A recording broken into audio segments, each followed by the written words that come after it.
Paul Marsh on Express FM, and I'm delighted to say that I'm joined on a Zoom call by Mr. Neil Warnock. Neil, how are you this morning? Yeah, very good, thank you. Yeah, it's lovely and dry down here, really cold, frosted over, but the sun shines out. It's really one of those fabulous days at this time of year, really. By the way, that's a lovely bar that you've got behind yourself. Yeah, I know.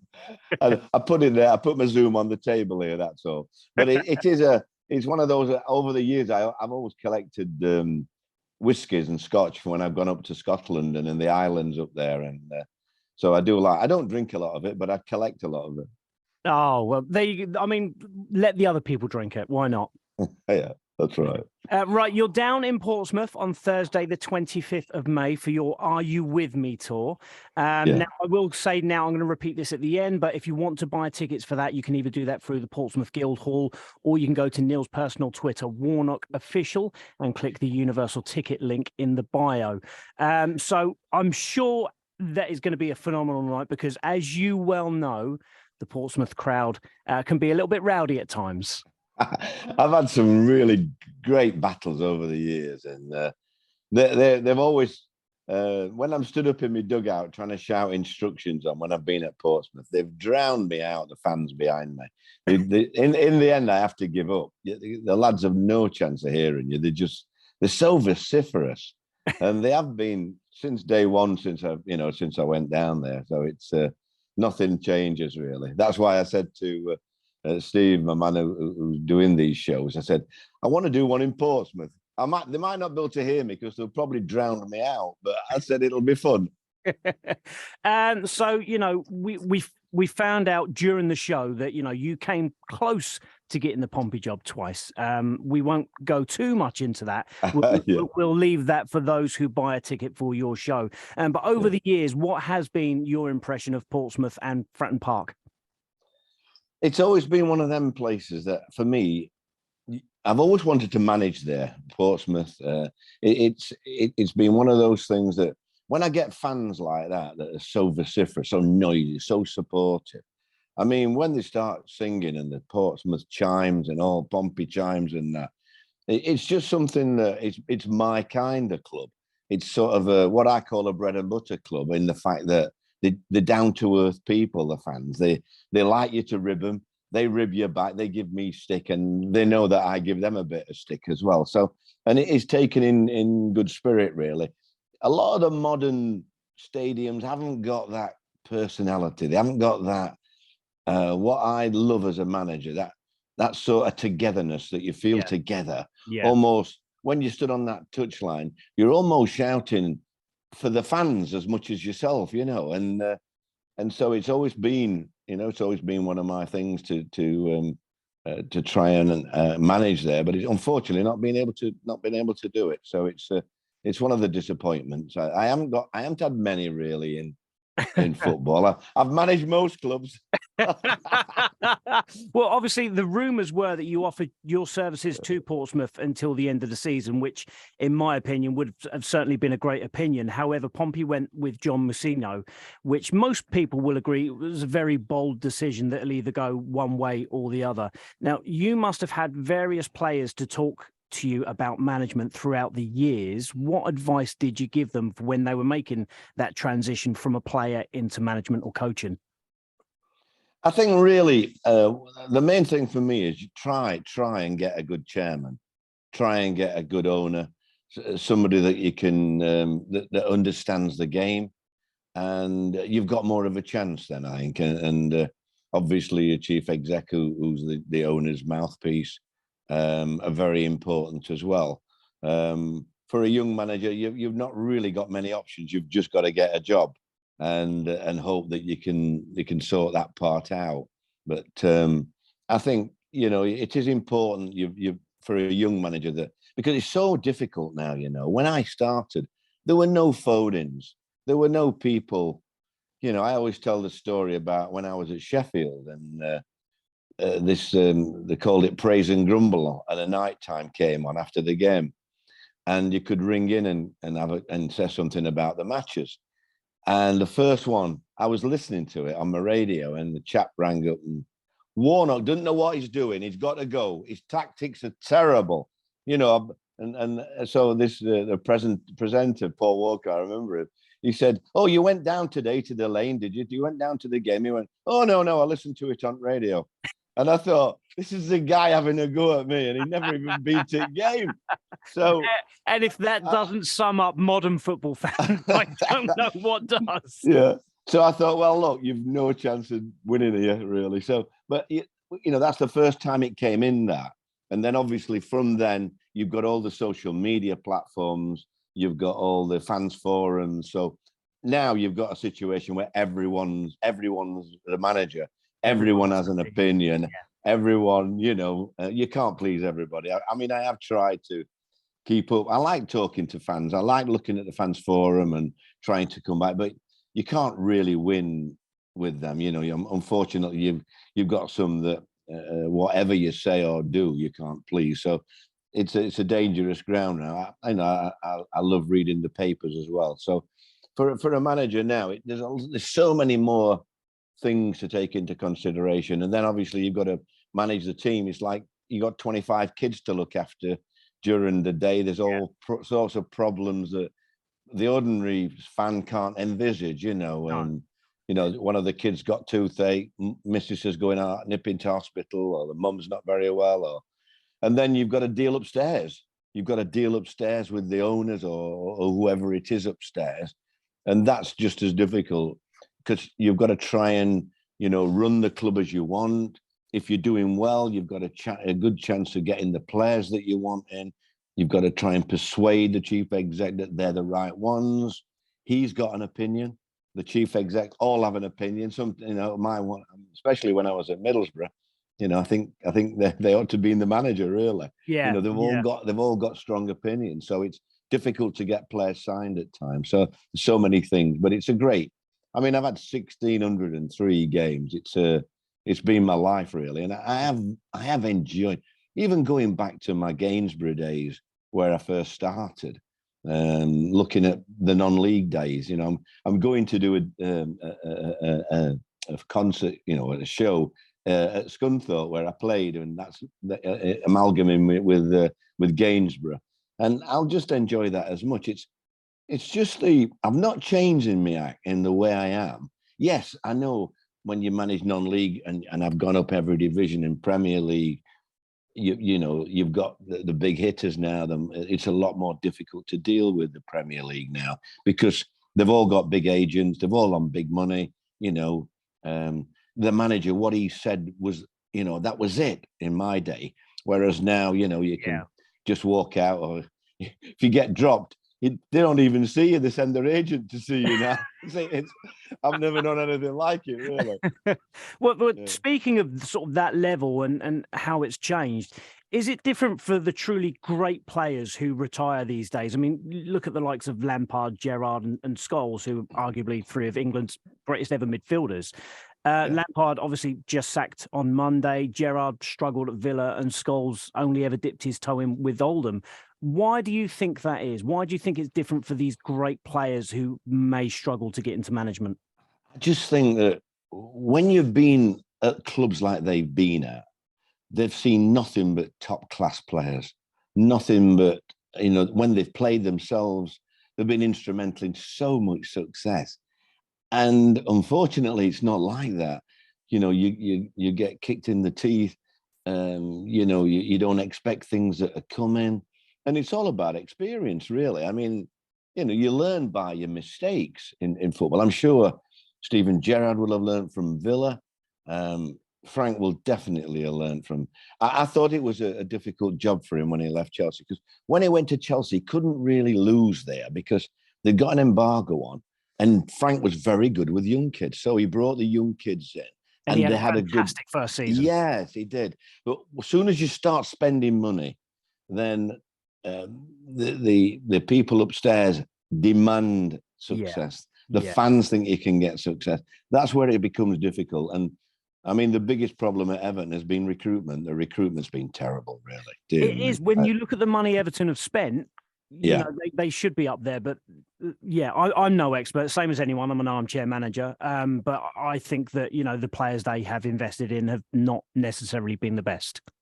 No, I think you've been very polite there. It must be the Express Radio that's really polite, I suppose. I think he's been abysmal.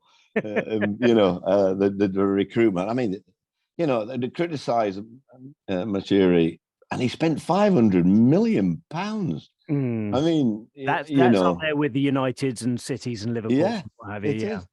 They've just spent money on. I mean, some of the players that I've seen them spend 20, 30 million pounds, I wouldn't have had them in my team. And I think, well, how have they got past? But they appoint the recruitment people, and they stand by it. The right agent, the right YouTube video. Yeah. I mean, that does happen now. When I went to Middlesbrough, it was probably we had about 5 people in the recruitment looking at videos from every place in the world. And it's such a difficult. England is so difficult. It's different to any other league, really. The physicality, the fans. I mean, the atmosphere. Where do you get 29,000 in Division 1s, and you're getting 12,000 in Division 2, 16,000 at Bradford. Yeah, well, I mean, Fratton Park is regularly packed out in League One with 21,000. There's not a single spare seat left anywhere. I know, and it's an amazing. I think England's it's an amazing place for football, and we don't want to lose that competitiveness. I think at the minute it's disappointing. At the minute, I'm disappointed as I always am with the referees. I think they are the poorest group of referees since I've been a manager. There are 1 or 2 really good ones in the Premier League. And I'm pleased to see them.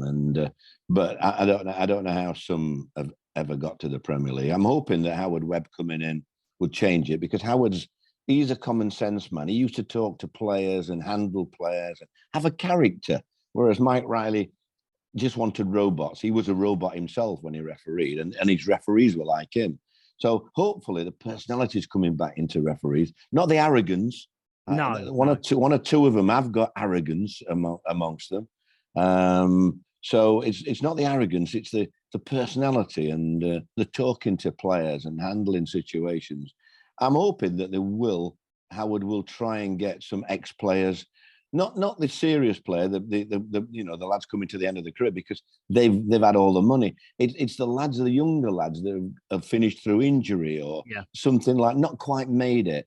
Trying to talk some of them into it, because it would be a great, I enjoyed refereeing myself, right up to when I was at Scarborough. I used to referee on a Sunday league, and I mean, I refereed different because I swore at them.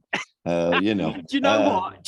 Sorry to interrupt you. It's so funny you should say that, because myself, I've sort of played only local levels, but played and managed at local levels. And whenever a friend of mine asked me to referee on a Sunday, I used to love it. I used to absolutely love it, because the same as yourself, I wouldn't take any nonsense from anybody, and I would probably give as good as I got. That kind of leads me nicely into my next question, really, was having been involved in football for over half a century, I can only imagine the changes that you've seen. What period in football did you enjoy most? The 80s, the 90s, the noughties? I think every era, like you said, every decade, I think you've got to change as a manager. You have to change with the things. Wenger changed the whole concept of football in England. Wenger, he brought in nutritionists, technical people, and everything was changed. And as a manager, you have to change like that. So I can't say that I've enjoyed the last few years as much as I did the first few years, or vice versa, because every aspect was really good to me. I mean, to get 8 promotions, I go back to Scarborough, my first one, and we have reunions every few years, and I think I've done 4 in the last sort of 12 months, 18 months. Huddersfield, Plymouth, the reunions, and you see teams, you see players now in the Premier League kiss the badge, and they'll never have a reunion in a million years. Whereas it meant something there to build successful teams up. I had 4 wins at Wembley in the playoffs, and to see the fans going home, Plymouth fans going home, the green and white army.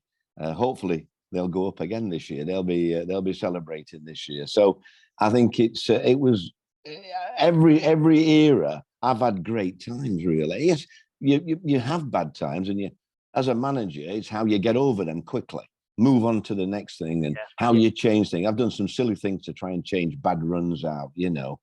Going back to making them drink egg and sherry when I was at Notts County and things like that. On a Friday morning, and if they didn't get a result, we'd do it the following week. So it was. I've done some silly things. But I have enjoyed the different eras, because it's been a different challenge. Because first of all, you're a young upstart trying to compete with the top people. Then you become a little bit more mature, and at the end, you're a dinosaur. And I've gone through everything like that, and I've actually enjoyed all the challenges. I think the best thing somebody said to me a while ago, a player said to me. He was Paddy McNair at Middlesbrough doing international, and he said, "Gaffer, when I left, he said, I've got to tell you, I never ever looked forward to getting out of bed so much to come training since you were here, and that meant more to me than anything else." Yeah, and I think if you look at my lads, one of the lads I signed from Portsmouth, he'd been bombed out, I think, a little bit. I had one of my best signings at Sheffield United was Michael Brown. Yes, and he was on loan at Portsmouth from Man City, not doing very well, really.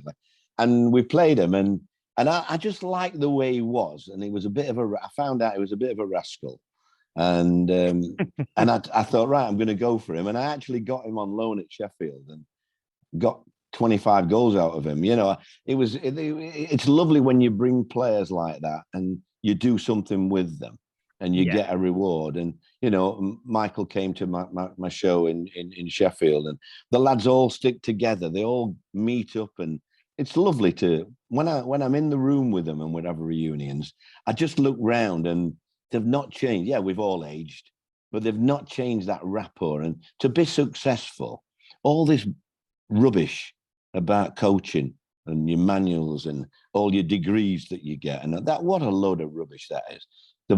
Still the best thing about football and most success is man management. Yeah. Getting the best out of what you've got. Not trying to be, something that nobody is. You've got to just try and be the best with what you've got.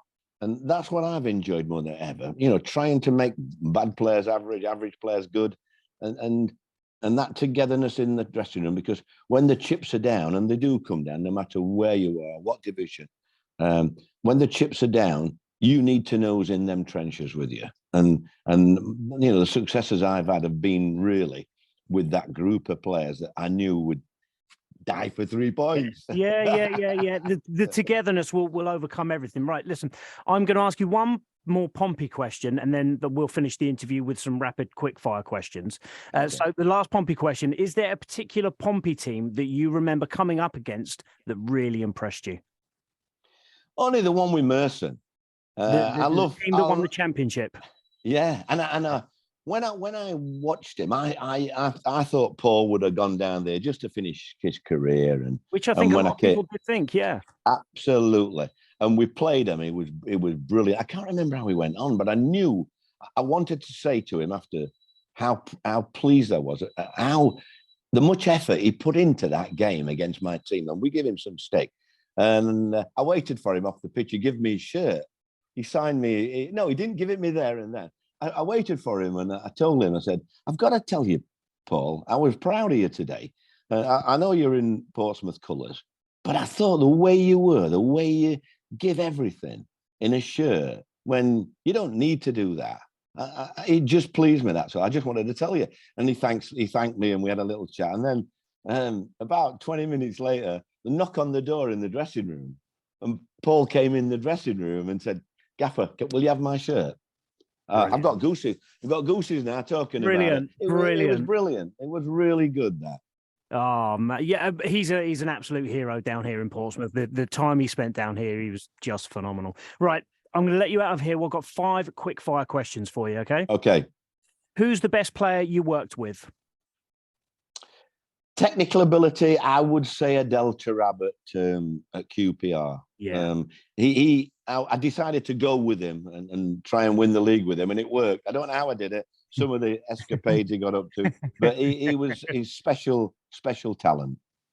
Who's the worst player you worked with in terms of attitude over ability? In terms of attitude over ability, it's not for me to say. Oh, All right, because will you say it at your show? Will you I say have it at your spoken. show? Possibly not. No, I don't really want to. When I talk about worst players, I've signed players, got rid of them within days. Okay. You know, the ones I've signed. You know, it's been like that. You know, over the years, I've had some players that I thought I could change and I couldn't change. Right. But I don't think it's time to name players like that, really. Who do you realistically wish you could have worked with? So forget the Messis and the Ronaldos. Who did you almost come close to working with and you think, oh, I'd have loved to have got them? Well, we all look about how you've missed out on players. I had a player play for me called Laurent de Jaffo, a French lad, a lovely lad, who I still keep in touch now, and he's scouting. And he said to me when I was at Sheffield, he rang me one day, Gaffer, I have a good player for you. I said, you've got a good player? Yeah, Scott is in the French second division, but he'll cost you 100,000, striker. I said, Lauren, I can't be paying £100,000 for a striker. Second division in France. And you're asking me to bring him into nearly Premier League, nearly. He said, Gaffer, he's a good player. I said, sorry, Lauren, I can't be doing that. What's his name? He says, Drogba. Oh no! Yeah, so I've never been good with strikers. Oh wow! I know, and it does remind me. It does remind me every time I speak to him. Oh, that's brilliant. That's absolutely superb. Now this is going to be a really difficult one. Could you name your favourite club that you managed? No, I couldn't. No. I couldn't know because I've loved every club. The only two clubs I've not really loved have been Bury and Oldham. They were both sort of, I mean, I thought they were on the way down, and look at them both now. Yeah. You know, one's gone and one's nearly the bottom of the non-league. They're the only two that I didn't have long enough time really. But everywhere else I've loved. You know, your Scarboroughs, Plymouth, Huddersfield, Sheffield United. It's been great. And then going back up to Middlesbrough.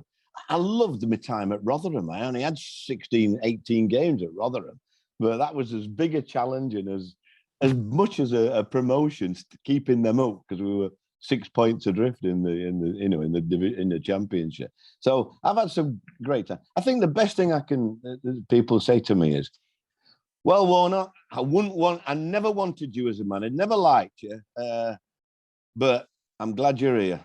You know, that when I go to a club, I've never wanted you, but I'm glad you're here.